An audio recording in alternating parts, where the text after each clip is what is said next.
Thank you, Laura Lee. You always set the mood so beautifully. Appreciate it. Today, we're honored to have Jesse Beers return since 2015 when he was here as a guest speaker. And Jesse Beers is an enrolled Siuslaw member of the Coos, Lower Umpqua, and Siuslaw Indian Tribe. He serves as the Cultural Stewardship Manager for his tribe, supporting cultural programming, education, and resource stewardship. He's also a proud family man with a beautiful wife, Marie Beers, and 2 children whom he enjoys teaching the tradition of their ancestors. Please welcome Jesse Beers.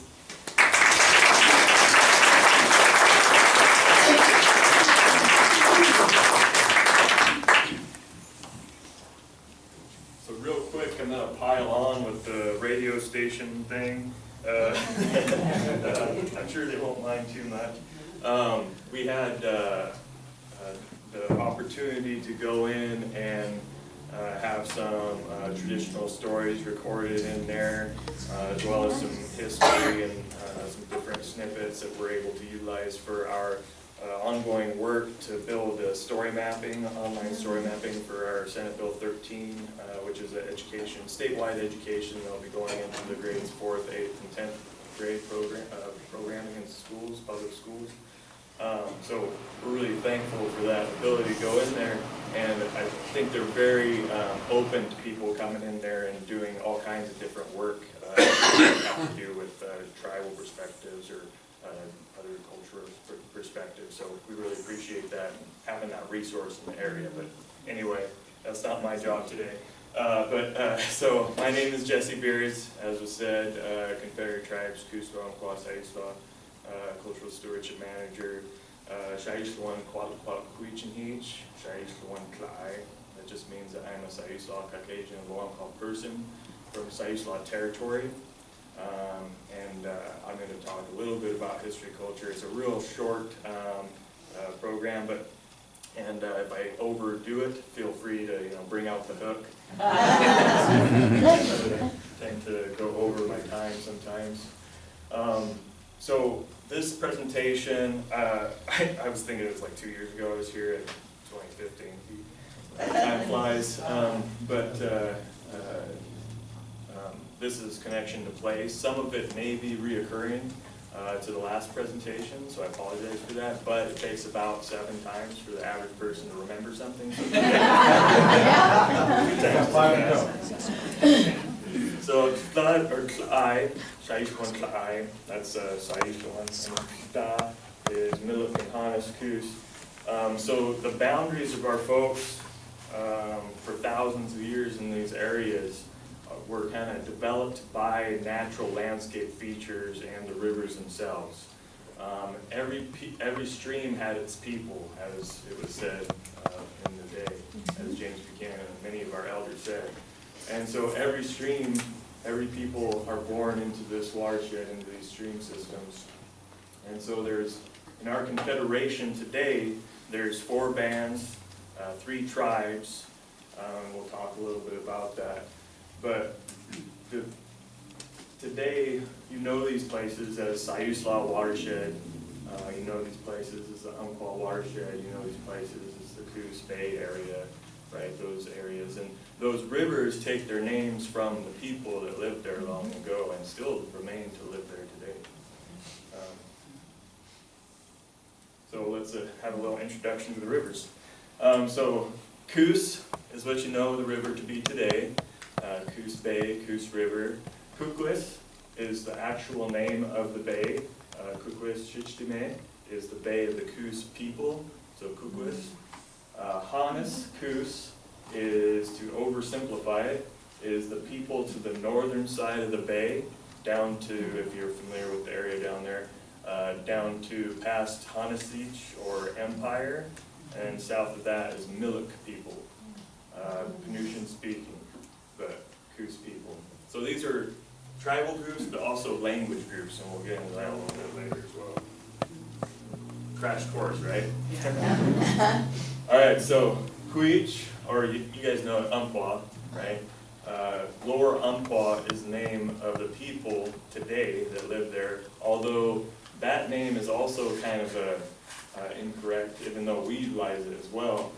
So what that was there's the Umpqua people. You've heard Cow Creek Band of Umpqua Indians. So there's Umpqua people. You have 4 Umpqua people coming down and trading into the lower Umpqua estuary. Oh, there's people down here. This must be the lower Umpqua people. Okay? Queech is what they call themselves. So in my introduction I said Queech. That was the lower Umpqua part of that statement. And the river itself is named Iktatu. So that's the name of the Umpqua River, the actual name of the river. And in Kalawatset, you see that in a lot of history books and things. If you're a student of history, Kalawatset isn't what they call themselves either. That's a misnomer. So Queech is the name they call themselves. Kalawatset is from a couple of guys and other people that didn't get as much credit called Lewis and Clark. And they came over, and they never came down into this area at all. This area was pretty unexplored until much later. But they asked the Tillamook's up north, can you describe the people to the south of you? And they sure could, in a different language, because there's lots of different languages up and down the coast. So their name for Queech and Heech, or Lower Umpqua people, is Kalawatset, and so that's where that comes from. My favorite, sort of biased, Siuslaw, or Siuslaw, that's what a lot of people call it today. Siuslaw River, or Siuslaw Estuary. Siuslaw is the name of the people, and Iktatu is the name of the river. So Iktatu, you notice that's the same, basically, except for the glottal stop there, as the lower Umpqua, as the Umpqua River. And that's because Umpqua people, Queech and Siuslaw, spoke the same language, just different dialects. And so the only difference in it is that little glottal stop there. And if you don't know what a glottal stop is, false, you do. If you can say the word uh-oh, that's a glottal stop. It's just a little space in between the words. So a good place to live is a good place to live. And that's something that our elders always said. People live for thousands of years in these areas where there's deep waterways, there's good access to resources, there's plentiful resources, and they lived in these areas for thousands of years, stewarding these resources so that they would have more for future generations. As the saying goes, even today our tribal council, when doing work, they always say, what's this going to do for 7 generations ahead? What's this going to do that far ahead? Because we're always thinking that far ahead. It's not a 5-year budgetary cycle or a 10-year cycle or anything like that. It's how's this going to affect our future generations? And so I like to express, more so even from words, I like to express with pictures. So in this, we have a lot of first food restoration and ceremony happening. So we have traditional clam harvest with our youth, that we're teaching them how to harvest clams traditional in the old ways, whether it be with hand carved shovels and woven baskets, and that's a long process. It's not just going out and digging those clams. We have to first gather all the process. That's a tule basket there. Gather the tules, dry them, cure them for a year, have that ready, available, wet them down, weave the basket, carve the shovel, go out and gather those things. And also, today we get added bonus things that we have to check out, like tamalic acid levels, fecal matter levels in the waters, all these different things that add to or take away from the health of our food resources, right?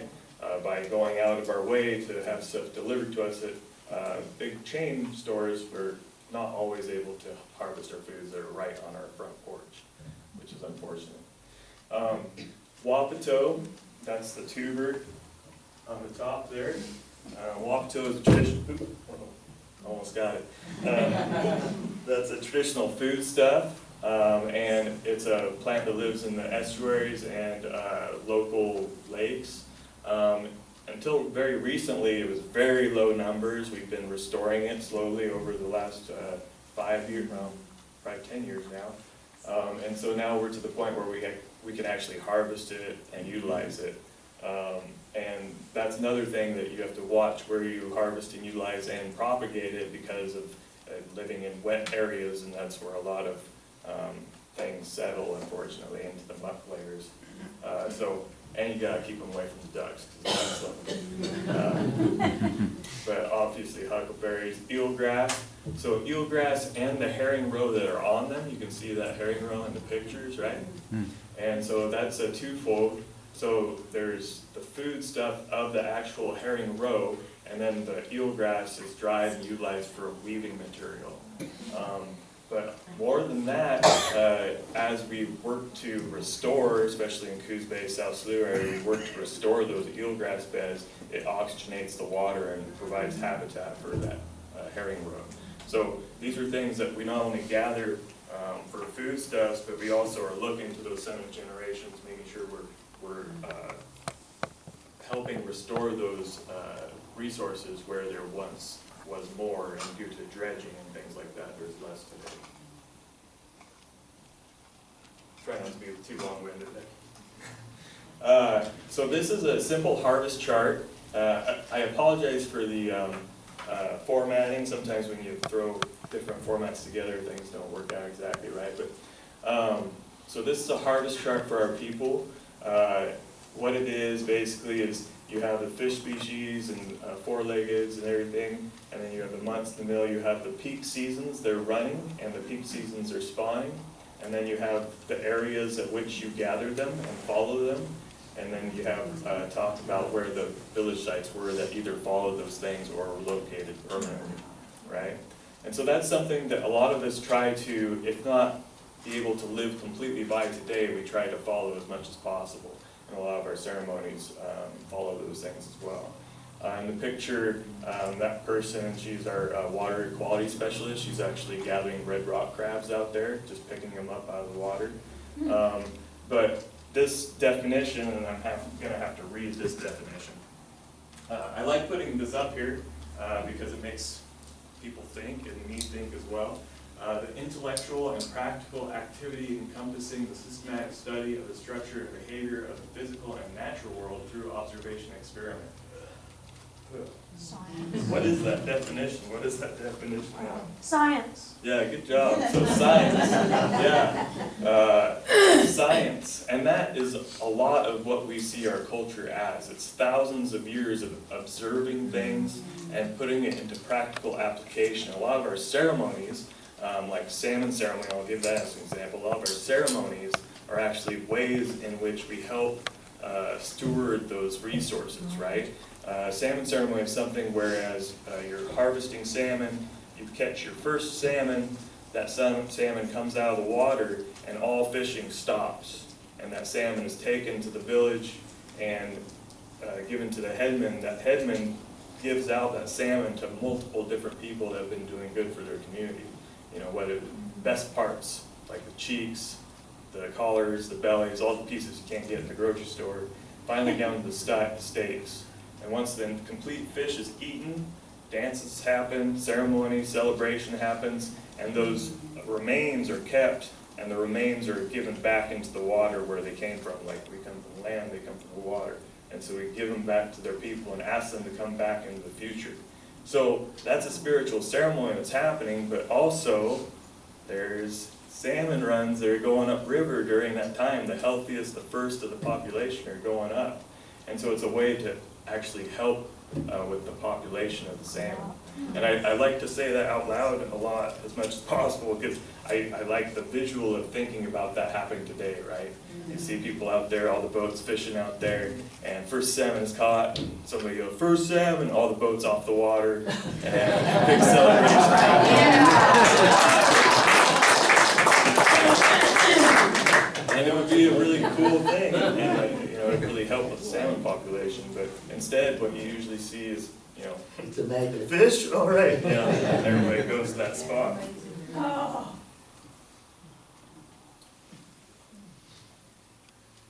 So he's hayach.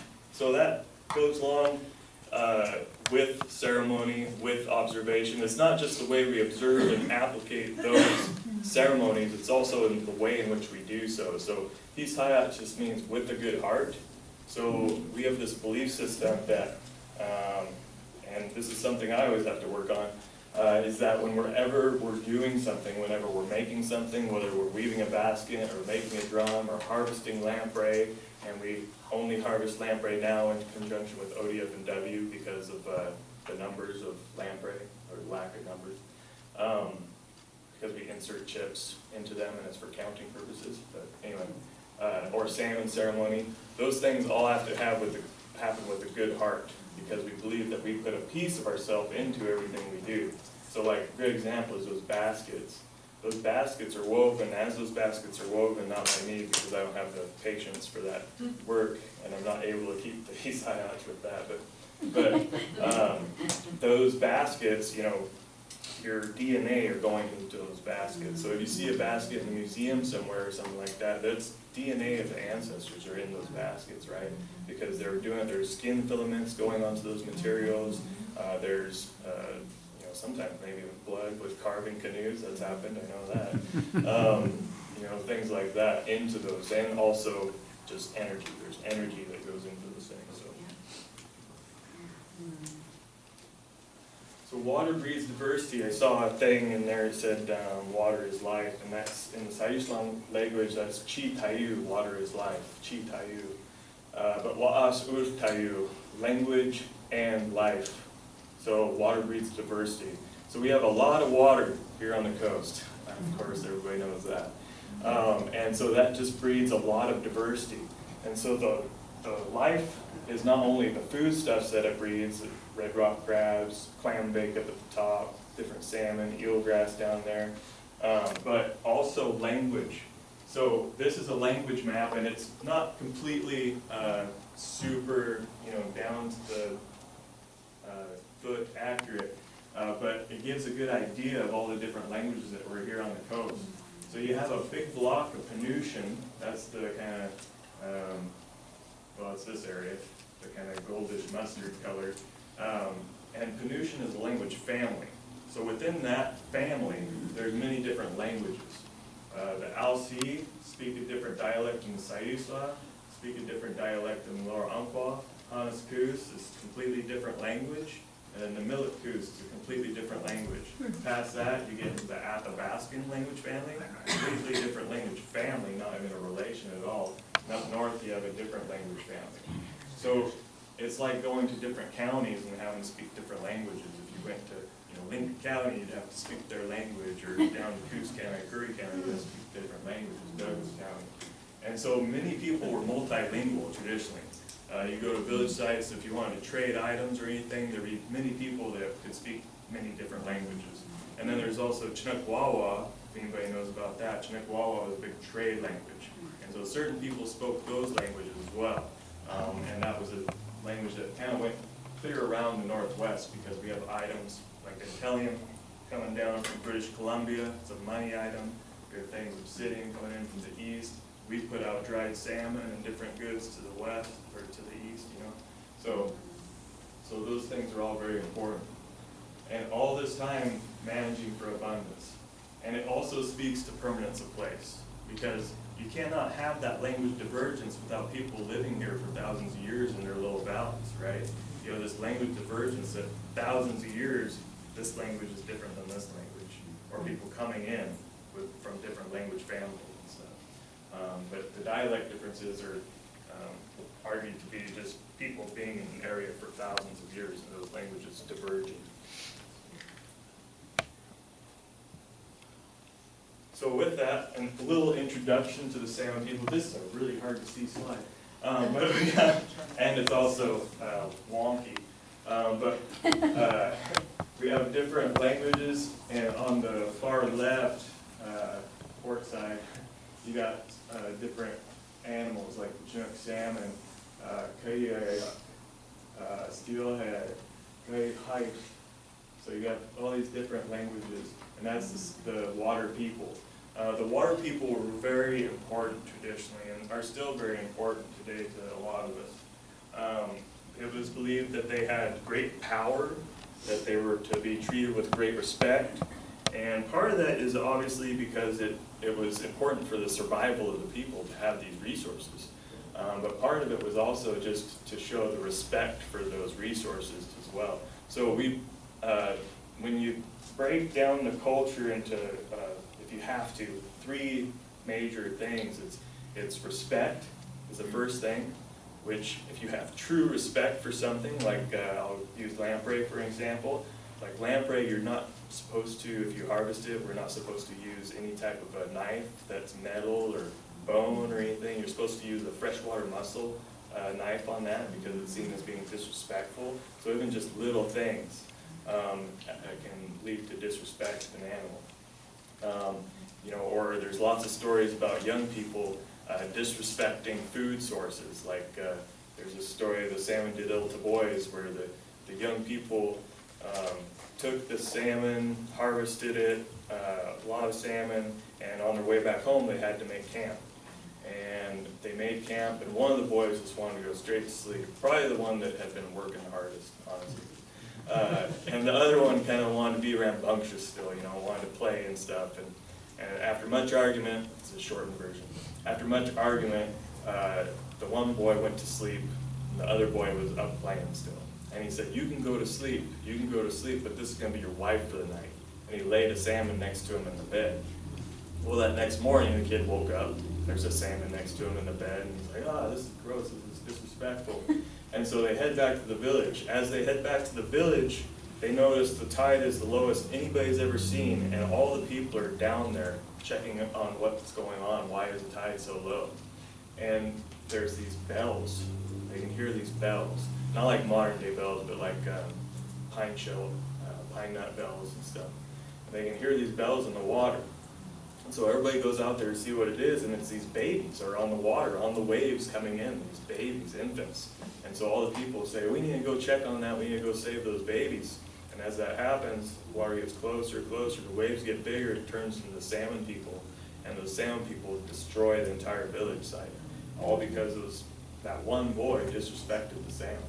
And so respect of food and respect of resources was taught very harshly and very strongly in the culture because it was important. And so this is the water people, and they're very important to us. I'm going to skip this because it's extremely hard to see, but it's just a list of when the tide is low, the table is set. That's a phrase that we utilize a lot. I'm sure you've heard that phrase. A lot of people have heard that phrase. But when the tide is low, that's when you would go out and get your food. And we have weirs and different weir systems set up to harvest those foodstuffs. Very fortunate here on the coast to have food delivered a couple times a day, right? And so that explains part of that, why the people lived in such small groupings along the coast, and every stream having its people, because people didn't have to move far.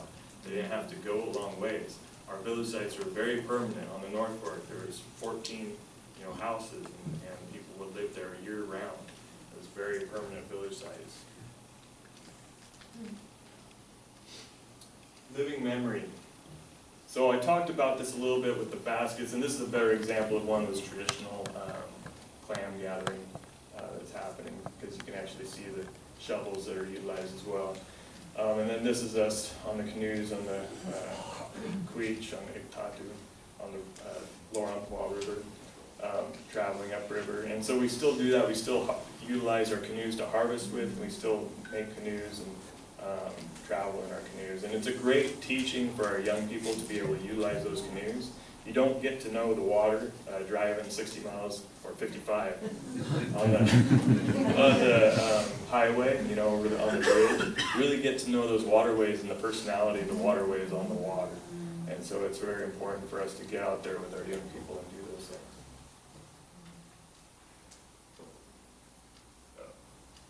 And so this is formatting screwed up again, but so the living memory of the lands part, I like to explain it like this. This is a camas field. So camas is a traditional first food stuff as well. It's delicious. Makes you a little gassy, but it's got kind of a sweet flavor, especially if you cook it in the ground with like sweet grass and stuff. It has kind of this caramel flavor. And this site was an agricultural site for years. And so what happened was this site was a traditional gathering site between the Siuslaw people and the Umpqua people. And for thousands of years, people gathered in this area, and it became an agricultural site. We thought the camas was gone. We thought, it was not there anymore, because it wasn't there for years to our knowledge. And this land was purchased, and it traded hands, and for some reason, they stopped working the land, really. And lo and behold, this camas started popping up. And so those things are there if the right circumstances are available, right? So that's the land's memory. The land has a memory, and it knows what it wants to grow. So those seeds are still in there in some places, and they'll come back up. This is really history, and it's not forming it right at all. I can see that, so I'll just run through the history real quick. So the main things I want you to know, and I think I talked about this last time too, but the main things I want you to know is that when the Organic Act came through here, it gave, it recognized that tribal people here had Aboriginal title, right? So that just means that in order to cede Aboriginal title to the United States government had to negotiate a treaty and then ratify that treaty. And in 1855 here, we had the Great Coast Treaty drawn up, and it was signed by every tribe on the Oregon coast from the California border to about the Clatsop and Tillamook didn't sign, but they were never negotiated with. But they're included in the treaty, so it's extra bad for them, I guess. So the entire coast treaty was negotiated. It went over to Congress, and for some reason it was never ratified. So the treaty was never ratified. And in that time, it was expected that it would be ratified, so the people started to become rounded up. And the Coos people were rounded up at Empire, and Lower Umpqua people were rounded up on the north spit of the Fort Umpqua, the north spit of the Umpqua River. And Siuslaw people were lucky enough because when the reservation was created in 1859 by executive order, the Great Coast Reservation ran from 10 miles north of the Umpqua River clear up to Yaquina Head. And so that area became reservation land, the Great Coast Reservation, with two agency buildings, the SLETS agency and the LC sub-agency. And so that reservation included the Siuslaw people's like a big chunk of their homeland, right? And so they were able to stay on those places and farm and live pretty well. And this is actually a map of the reservation. So this is Smith River right here, and that's the border, and way north is the other border, obviously. And so in 1859 it was created, and then the people were moved up into their 1862 Umpqua, and Coos people were moved up into there. They lived there for many years. They were promised schools and mills and all these things, but because the treaty was never ratified, there was never any funding for that, and so nothing was built for them. They had to just build everything themselves and then harvest everything themselves. The plan was to farm wheat in Yahas. Grows really good. Corn, which they did get some of that, but not very well, and then potatoes. So they did get some potatoes, but not enough to feed the population was there. So over the time that people were there, about 60% of the population passed. And before that, you have diseases coming in, so they figure 60% of that population passed, or 50% of that population passed. So you have a huge degradation of the cultural, historical knowledge, the traditional teachings, the language, the stories that were coming passed down, because we didn't write in books, we did oral traditions telling our stories down from the generations. And so looking at the amount we have today, we're really lucky to have the amount we have today, and to be able to practice. But anyway, so people passed a lot on that reservation, on those grounds. They would try to gather what they could as far as mussels go, but ships were coming up from San Francisco to take all the mussels down south for export, shipping and stuff. And so that was a big problem as well. And then in 1865, it was decided to split the reservation into two halves because Corvallis wanted lands to go into Newport to be able to export things. And so that happened. So it became the LC subagency, which doesn't exist anymore, and then Slet's Reservation up north, which does exist, but it's much smaller, obviously, today. And so the Coos, Umpqua, and Siuslaw people were inside the LC subagency. At that time, the subagency, it was still the same situation. People were basically living as slaves. They would work for the Indian agent all day, and then afterwards they'd have to harvest their own food. And people would try to escape a lot. There's many recordings of people escaping. And if you ever get a chance to go up to, these are some members that actually had to go up onto the reservation, and they settled on North Fork afterwards, so that the North Fork became known as Indian Town because it was so populated with Native peoples. So the reservation closed, or the reservation was downsized, split in half, and then the reservation closed in 1876. And so 1875 was when they wanted to close down the LC subagency. It was officially closed in 1876, and people were kicked off. Now, it was actually closed, the lands were taken illegally, first of all, the 1.6 million acres. And then the LC subagency was also closed illegally because they said that they had to get all the headmen to sign off on the closure of the reservation, and not one of them signed off, and there was 19 of them. And the minutes are pretty, you know, they're pretty depressing, but they're also very inspiring to read because they had very strong opinions on it. And so the Indian agent at the time communicated to Congress that they had in fact agreed to it, and it was closed down in 1876. In some cases, people were literally just kicked out of their houses, and so this is the Johnsons, and they came down to live on the North Fork with some of my relations.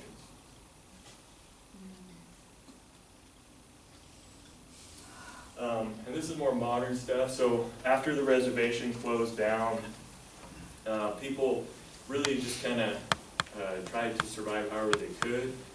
They lived in, earlier we talked about a good place to live is a good place to live. So they lived in not a great place to live because all the good spots, the high spots above the water were taken, you know, dairy farms and things like that. And so they lived wherever they could and worked out the best they could. Finally our tribe, so the Coos, Umpqua, Siuslaw, some of the Slet's folks. Oh, and I should say also that when the LC subagency was closed, we all were told to continue moving, go up north to the Slet's reservation. Okay? And so many of us did. I have cousins actually in the Slet's reservation, but many of our people didn't. And that's because they had been moved twice now, the Umpqua and the Coos people, and they said, no more, we've been promised these things twice now, we've been moved twice, nothing's happened. And then the Siuslaw people a lot of times just said they would never move from their lands, and so they weren't a bit. And so our government formed in 1916, the original one, and started working to get the treaty ratified, to try to get lands back, to get payment for the lands, to get something moving, right? And that changed in 1938. We had our Court of Claims case. We were the first Western Oregon tribe to get into our Court of Claims case, which is a good thing. For one reason, you get to learn from the School of Hard Knocks, but it's a bad thing for everything else. A lot of other tribes got the benefit of learning from us. So we had people, settlers came and spoke on the tribe's behalf that recognized where they were and where they were moved to, and also tribal people that grew up in those villages and were moved spoke on their own behalf. But unfortunately, because we didn't hire experts, it was thrown out as hearsay, and so our court claims case failed. And then continuing work on that happened until the 1950s. And then in the 1950s, you had the Termination Act, 56 in Oregon that was enacted. And all the Western Oregon tribes were terminated. So what that means is they received letters, like my great-grandma received a letter that just said that, you know, federal government no longer recognizes any agreements formally made with your tribe, and please assimilate into the dominant society. And so at that time, a lot of people, you know, were really hurt by that. A lot of people kind of scoffed and laughed at it. You know, the federal government can't tell me who I am. But in any case, kept meeting, kept minutes, kept fundraising, kept going over to DC, trying to work that out. And finally, with our tribe, many tribes have different dates, but for our tribe, 1984. We were October 17th, 1984, we were restored. And actually, yesterday was our annual restoration celebration. And I don't get Columbus Day off, I get October 17th off.